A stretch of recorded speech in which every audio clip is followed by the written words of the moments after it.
ओम नमः सिद्धेभ्यः।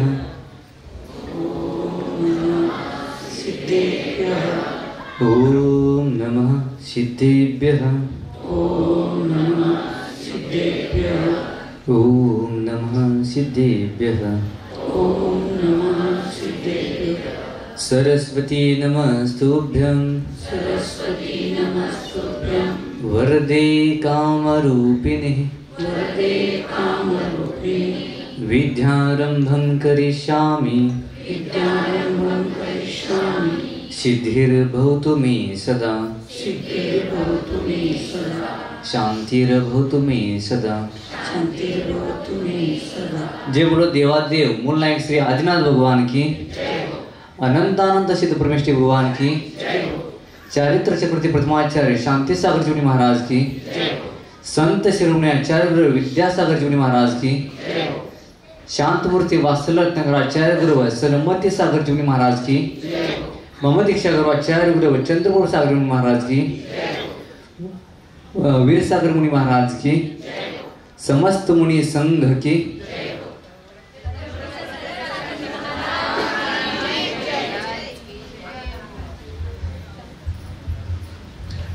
आज आपणांना एक छोटीशी बोधकथा सांगतो।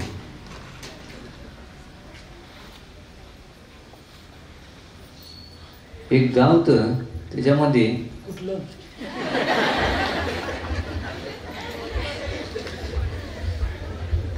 कोथळी गाव होतं। त्या गावामध्ये 4 भाऊ होते आणि एका भावाला भरपूर भूक लागायची आणि एवढं भूक लागायची की त्या चौघांचं जेवण हा एकटाच जेवण करत होता, म्हणजे खात होता। मग घरातले हे रोजचं याचं पाहून त्याला घरातून बाहेर काढले। तो फिरत फिरत फिरत एका जंगलामध्ये गेला आणि जंगलामध्ये जात असताना त्याला एके ठिकाणी लाकूड तोडत दिसलं। त्या लाकूड तोड्यापाशी जातो आणि त्याला म्हणतो की मला तुमच्यापाशी एक काम मिळेल का? मग तो लाकूड तोड्या म्हणतो ठीक आहे, देतो मी तुम्हाला काम, परंतु काम केल्याबद्दल तुम्हाला काय द्यायचं? परंतु हा जीव म्हणतो की मला बाकीचं काही नको, 2 टाइम जेवायला आणि घालायला कपडे एवढंच पाहिजे, मला बाकी काही नको म्हणते। ठीक आहे म्हणतो। त्याला पण आनंद वाटला, नुसता जेवण आणि कपडे मागत आहे, बाकीच्यांसारख्या धनसंपत्ती आधी काय मागत नाही। त्या दिवशी जे लाकूड तोड्यानं लाकडं तोडले होती दिवसभर, ते सर्व लाकडं घेऊन एका हातामध्ये सहज हात घेऊन गेला, म्हणजे एवढा पैलवान होता। तुमच्या गावात पैलवान आहे तसे।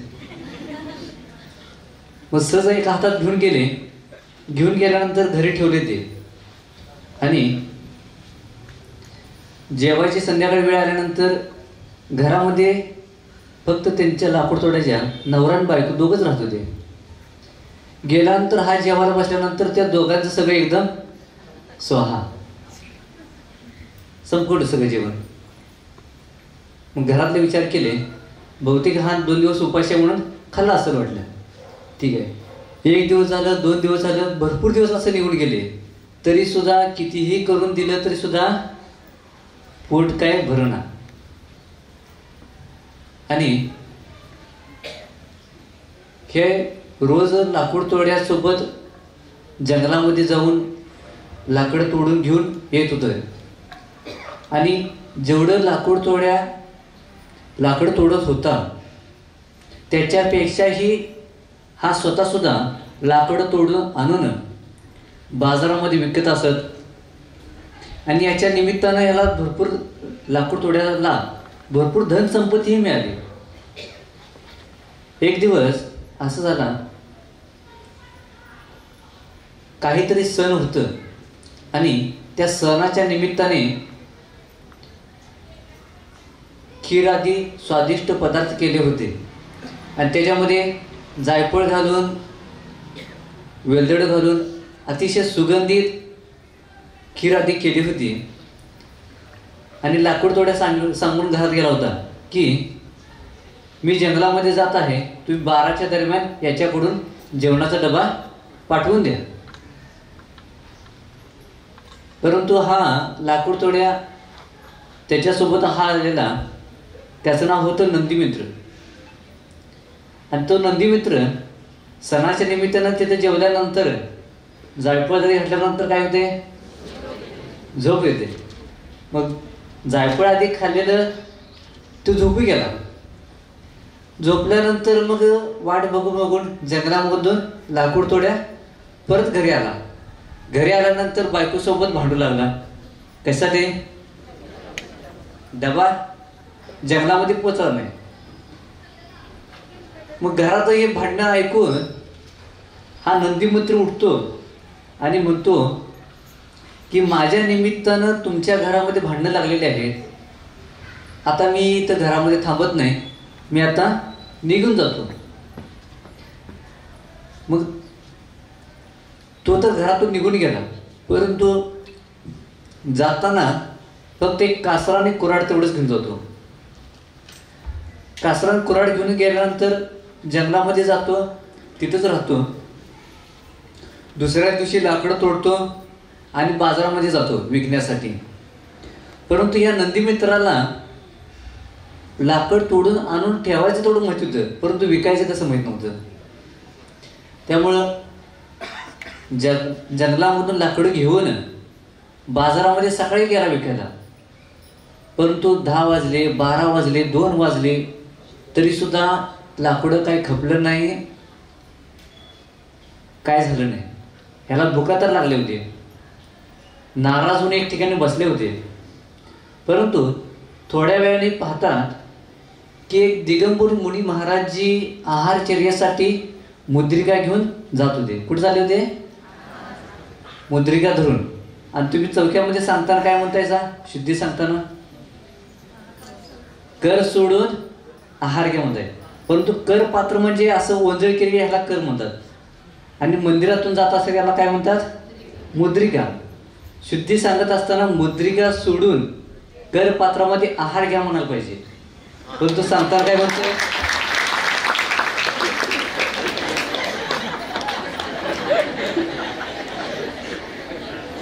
परंतु सांगताना काय म्हणतोय आपण? कर सोडून आहार कसं घेणार? आहार घेत नाही. हे मुद्रिका सोडून कर पात्रामध्ये आहार घ्या असं म्हणायला पाहिजे. मग ते मुनी महाराजजी मुद्रिका धरून जात होते. परंतु या नंदीमित्रांना दिगंबर मुनी महाराजजी, जैन साधू आधी काही माहीत नव्हतं. तो मनातल्या मनात म्हणतो, मी तर समजत होतो की माझ्या एवढं भिकारी कोण नाही किंवा माझ्या एवढं दरिद्र कोण नाही. कारण त्याकडे घालायला चांगले कपडे नव्हते, खायला काय नव्हतं, राहायला ठिकाण नव्हतं. तो स्वतःला समजून घेत होता की माझ्या एवढं गरीब कोण नाही, दरिद्र कोण नाही. हे नवीन कुठलं वेश आलं? साधू आधी काय माहीत नाही, जैन साधू आधी काय माहीत नाही. हे नवीन वेश कुठलं म्हणून, आणि मी कुठं चालत बघण्यासाठी त्यांच्या पाठीमागं जातो. पाठीमागं गेल्यानंतर मग तुम्ही कसं पडघाण आधी करता, कसं करता? महाराजजी दिसल्या डायरेक्ट उच्चासून पुढे धरायचे. महाराजजी दिसल्यानंतर नमोस्तू महाराजी, ओ स्वामी नमोस्तू नमोस्तू आधी म्हणत होता तुम्ही. नंतर जवळ आल्यानंतर आत्र तिष्ठ आधी म्हणत महाराज येऊन थांबल्यानंतर मग प्रदक्षिणा घालून मग शुद्धी सांगितल्यानंतर मग तुम्ही घरामध्ये आहाराला येण्यासाठी तुम्ही निवेदन करता.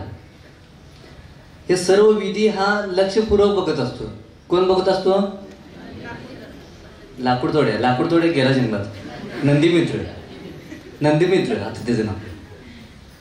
हा नंदीमित्र पाहत असतो आणि एवढं लक्षपूर्वक पाहतो. महाराजांचं पडगाण झालं. आत गेल्यानंतर उच्चस्थान त्या श्रावकाने निवेदन केलं, उच्चस्थान ग्रहण केले. पाद प्रक्षालन झालं. पाद प्रक्षालनानंतर पूजन आधी झालं. परत जे काही आहे द्रव्य म्हणजे खाद्य आहार तुम्ही केलेला आहे, शुद्धीपूर्वक ते सर्वजण सांगितले. त्याच्यानंतर महाराजजी हस्तशुद्धी आधी करून आहारासाठी उभा राहिले. मग आहार आधी घेत असताना हा सुद्धा नंदीमित्र घराच्या बाहेर थांबून सर्व काही पाहतो. आहार झाल्यानंतर परत आणि हस्तशुद्धी करून आधी महाराजजी भक्ती करून जंगलामध्ये निघून गेले. त्या घरातल्या श्रावकांनी समजले की महाराजांच्या सोबत आलेले आहेत, महाराजांच्या सोबत आलेले आहेत. बहुतेक हे महाराजांच्या सोबत आलेले ब्रह्मचारी किंवा भक्त आले असतील असं समजून त्या नंदी मित्रालाही बोलवून त्या चौक्यामध्ये जेवायला दिले. जेवायला दिल्यानंतर सर्व काही थोडंसं ठेवलं तिथे, बाकी सगळं संपवले. आहार झाल्यानंतर परत विचारले की ते मगाशी बाबा आलते ते कुठे गेले. महाराज आधी काय माहीत नाही, मगाशी बाबा आलते ते कुठे गेले.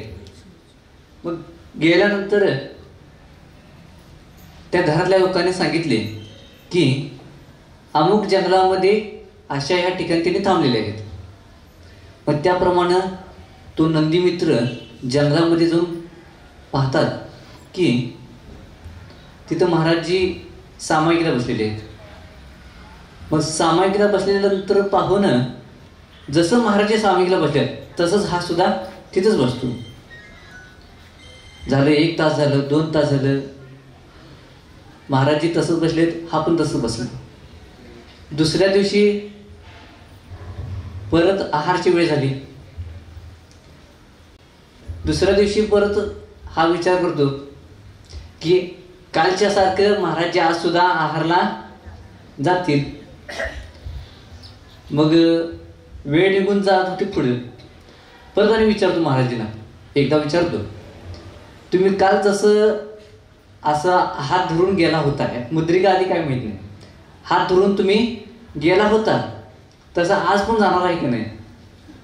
महाराज म्हणते की मी आज जाणार नाही. मग कधी जाणार आहे म्हणले, मी 1 महिन्यानंतर जाणार आहे. काय म्हणले,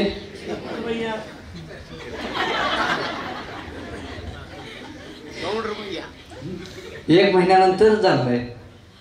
आता 1 महिन्यानंतर जाणार आहे म्हणल्यावर यांची पंचायत झाली. त्यांनाच वाटले की निदान महाराजांच्या सोबत गेल्यानंतर चांगलं व्यवस्थित मिळेल असं वाटलं होतं.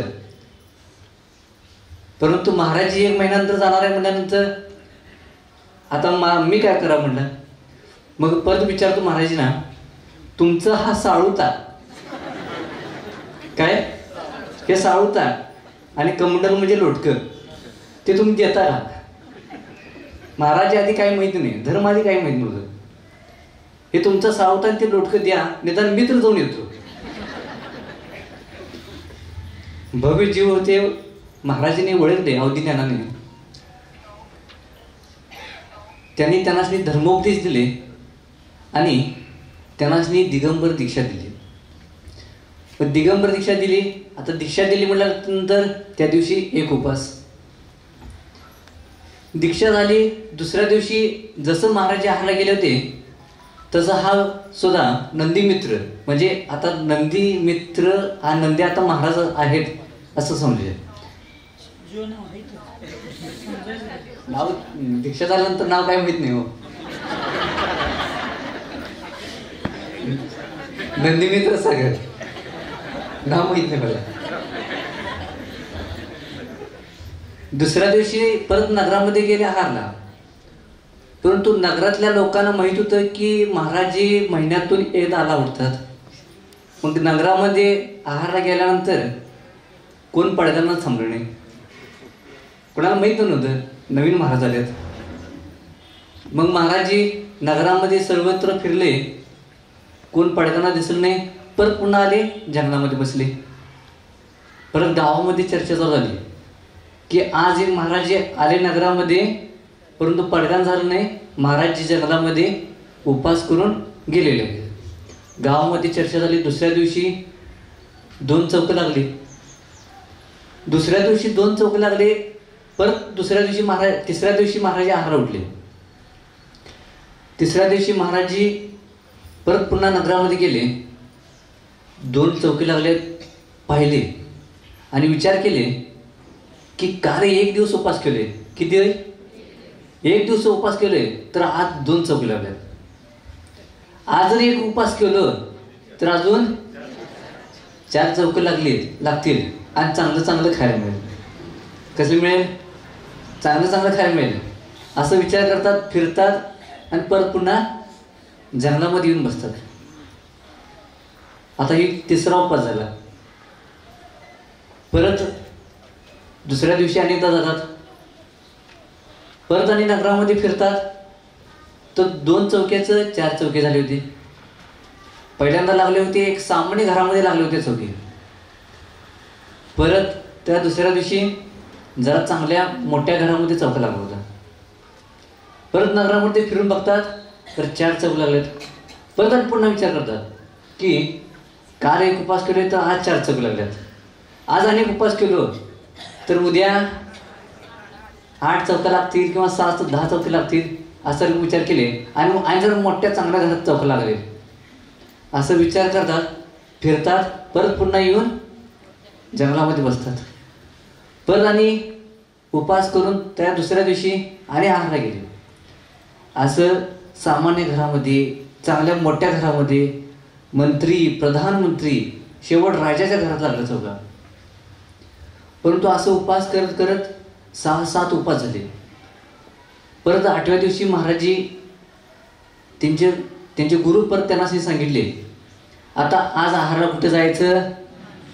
का बरं? सारखं उपास करायला म्हणून? नाही. परत त्यांचे गुरु सांगितले, निमित्त ज्ञानी होते, भव्य होते, त्यांनी सांगितले की आज आता तुमचं आयुकाल अल्प राहिलेलं आहे. किती राहिलेलं आहे? आयु आता तुमचं अल्प राहिलेलं आहे. आता आहारला कुठेही जाऊ नका. आता त्या गुरूंनी धर्माचा उपदेश दिला आणि त्या उपदेशाला ग्रहण करून जिन धर्मामध्ये जे तत्व उपदेश आधी सांगितलेलं आहे, समाज आधी याचं धर्मोपदेश सांगून त्यांनी ते नंदीमित्र तसं ग्रहण केले आणि त्याप्रमाणे गुरूंच्या मार्गदर्शनाने त्यांनी ते सलेखना स्वीकार केले आणि ते सलेखना स्वीकार करून काही काळातच धर्माच्या उपदेशाने त्यांचं आयुप्राण संपलं. आणि त्याच धर्माच्या उपदेशानं अल्प काळामध्ये त्यांनी पुण्य मिळवलं, साधना केली, त्याच पुण्याचं फळ तो जीव देवगतीमध्ये गेला आणि तिथनंच कालांतरानं तो जीव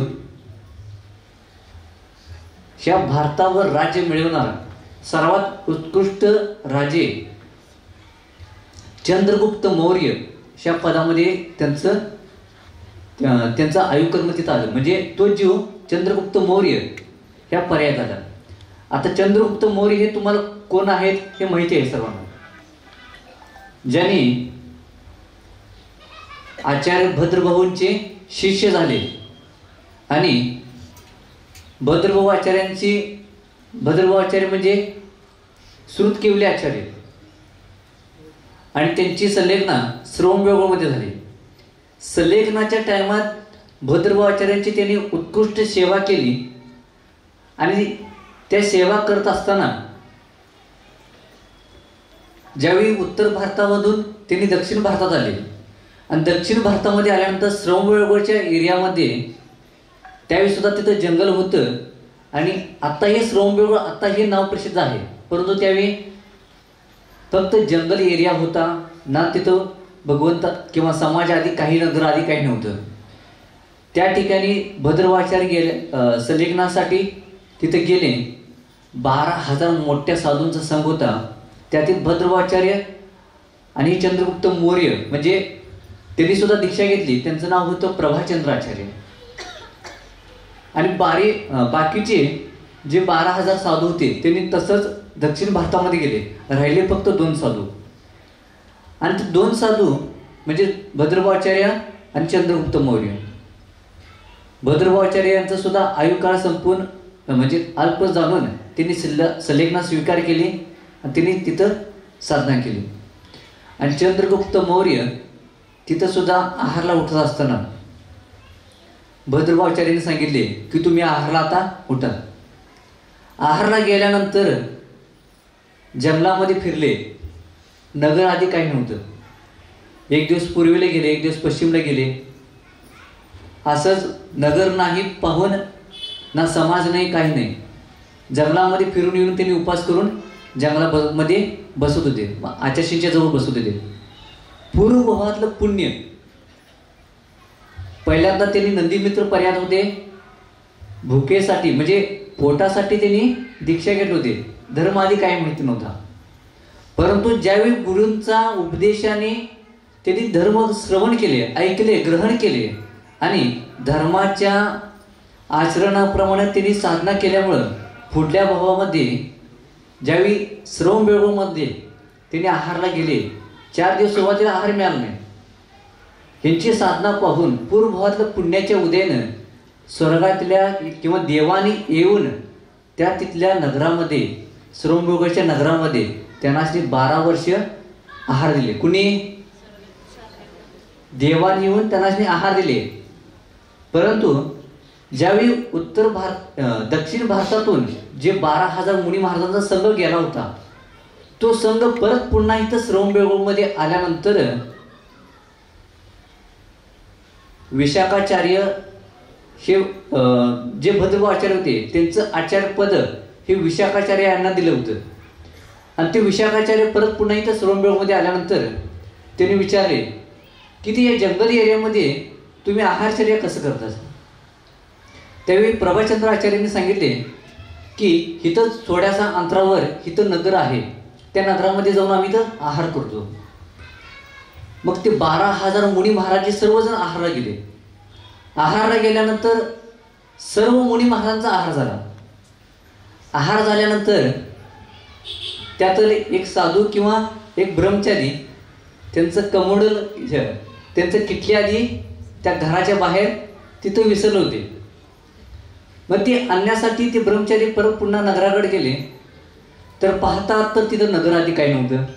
काय होतं? नगर तिथं काही नव्हतं. कसं काय बरं? देवाने येऊन तिथं नगर रचना तयार केली होती. मग ती नगर तर सगळं गायब झालं, लोक तर सगळे गायब झाले. फक्त ते त्या भयांचं किटली तेवढं होतं. का बरं? देवांचं नव्हतं, ते भयांचं होतं. म्हणून ते भयांचं किटली ते भारी होते. मग किटली घेऊन आले त्याने आणि परत त्याने आचार्यांना सांगतात की आपण जिथं आहारला गेलो होतो तिथं नगरच नाही. परत महाराजजी जातात, पाहतात तर तिथं नगर नाही. परत निमित्त ज्ञानानं जाणून घेतात, अवधी ज्ञानानं जाणून घेतात की आम्हाला देवांनी आहार दिलेला आहे. कुणी दिलेला आहे? देवाने आहार दिलेला आहे. हे जाणून घेतल्यानंतर परत त्यांनी प्रायश्चित घेतले. कारण देवांच्याकडून आहार घेता येत नाही दिगंबर मुनी महाराजांना. कारण देव हे असंयमी आहेत आणि मनुष्य स्वद्रव्याने जसं देतात तसं हे देव वैकृतिक वृद्धीच्या माध्यमातून हिने दिलेले आहे. हे जाणून घेऊन ते मुनी महाराज सर्व मुनी संघ मोठा सगळेजण उपास घेतात, प्रायश्चित घेतात. परत हे देवांना समजल्यानंतर देव येऊन प्रायश्चित म्हणजे त्या मुनी महाराजांच्याकडे क्षमा याचना करतात.